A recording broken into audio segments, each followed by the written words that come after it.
Las 6 de la mañana. Thomas siempre había sido una criatura de hábitos, un hombre cuya vida se construía sobre la base sólida de la rutina. El ritmo constante de sus días le proporcionaba una sensación de seguridad y estabilidad.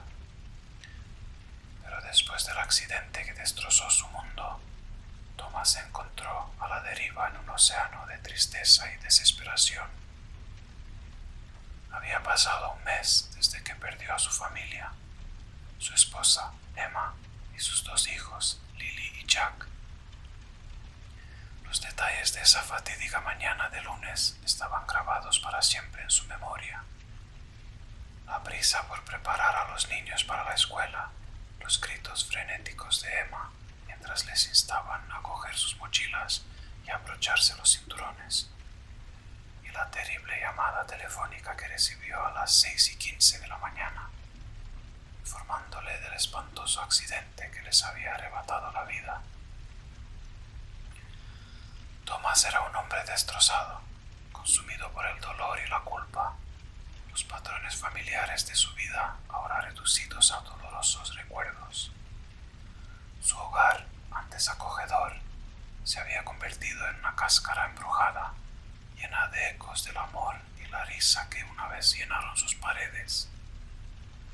Cada lunes, a exactamente las 6 en punto de la mañana, Thomas se despertaba con el escalofriante sonido de la voz de Emma, llamando a sus hijos en las habitaciones vacías. Los lamentos fantasmales le atravesaban el corazón como una daga, cada grito un recordatorio del vacío dejado por la tragedia. Se quedaba en la cama, escuchando los sonidos espectrales de los últimos momentos de su familia. Los apresurados pasos, el ruido de las mochilas y el portazo del coche. La prueba culminaría a las 6:15 de la mañana, cuando un silencio espeluznante descendía sobre la casa, un cruel recordatorio del momento en que sus vidas fueron arrebatadas. Con cada semana que pasaba, la repetición fantasmal de esa mañana se volvía más vívida, más tortuosa. La línea entre la realidad y los recuerdos atormentados comenzó a difuminarse, dejando a Thomas preguntándose si estaba perdiendo el control de su cordura. Intentó escapar del tormento cambiando su rutina, pero sin importar lo que hiciera, los ecos escalofriantes de la última mañana de su familia continuaban persiguiéndolo. Trataba de levantarse más tarde con la esperanza de evitar el cruel ritual, solo para encontrarse despierto a las 6 de la mañana, como si estuviera atrapado por alguna fuerza invisible. Thomas buscó consuelo en la compañía de otros, desesperado por conectarse con el mundo de los vivos. Pero incluso entre amigos se sentía aislado y solo, incapaz de sacudirse del peso de su pérdida. A medida que las semanas se convirtieron en meses, Thomas comenzó a sentir que estaba atrapado en un purgatorio de su propia creación, un lugar donde el pasado y el presente estaban inextricablemente entrelazados. Cada lunes por la mañana era un recordatorio de su fracaso para proteger a su familia, un ciclo de dolor del cual parecía no haber escape.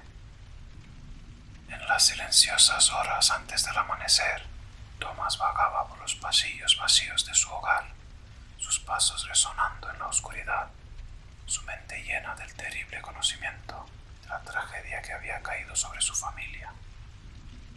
Y mientras el reloj avanzaba inexorablemente hacia las 6 de la mañana, sabía que una vez más se veía obligado a enfrentar los restos fantasmales de su vida destrozada, incapaz de escapar del cruel ciclo de dolor y culpa.